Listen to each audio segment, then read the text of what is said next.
Devanahalli PSI Jagadevi ವಿರುದ್ಧ ಭ್ರಷ್ಟಾಚಾರದ ಆರೋಪ ಕೇಳಿಬಂದಿದೆ. ಚಾರ್ಜ್ ಶೀಟ್ ಸಲ್ಲಿಸಲು ನೊಂದವರ ಬಳಿ ಪಿಎಸ್ಐ ಹಣಕ್ಕೆ ಡಿಮಾಂಡ್ ಮಾಡಿರುವ ಆಡಿಯೋ ವೈರಲ್ ಆಗ್ತಿದೆ.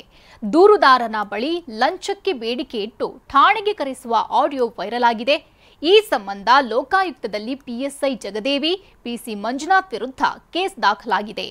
ನಿನ್ನೆಯಷ್ಟೇ ದೇವನಹಳ್ಳಿ ಠಾಣಾ ಆವರಣದಲ್ಲಿ ಲೋಕಾಯುಕ್ತ ದಾಳಿ ಮಾಡಿತ್ತು. ಪಿಎಸ್ಐ ಜಗದೇವಿ ಜಸ್ಟ್ ಮಿಸ್ ಆಗಿದ್ರು. ಹಲೋ ಮೇಡಮ್, ನಾನು ಭವ್ಯ ಮೇಡಮ್. ಹೇಳಿ ಭವ್ಯ. ಇವಾಗ ಸ್ಟೇಷನ್ ಹತ್ರ ಬರ್ತಾ ಇದ್ದೆ. ನಾನು ಸ್ವಲ್ಪ ದುಡ್ಡು ಅರೇಂಜ್ ಮಾಡ್ಕೊಂಡ್ ಬರ್ತಾ ಇದ್ದೀನಿ. ಹಲೋ, ಬಂದಾ? ಮೇಡಮ್ ಬಂದೆ. ಎಲ್ಲಿದ್ದೆ ಈಗ? ಸ್ಟೇಷನ್ ಒಳಗಡೆ ಬಂದೆ. ಸರ್ ನಾ ಕೇಳ್ದೆ. ಅಲ್ಲಿ ಅಂಬರೀಷ್ ಅಂತ ಇರ್ತಾನೆ, ಅಂಬರೀಷ್ ಅಂತ. ಒಳಗಡೆ ಹೋಗು. ಮೇಡಮ್ ಏನ್ ಗೊತ್ತಾ, ಮಂಜು ಸರು 20-30 ಕೊಡು ಅಂದ್ರು.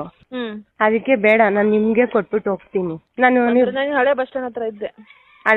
ಬನ್ನಿ, ನೀವ್ ಬನ್ನಿ ಮೇಡಮ್, ಕಾಯ್ತೀನಿ. ಗಾಡಿ ಬೇರೆ ಇಲ್ಲ, ಆಟೋಲ್ ಬಂದೆ.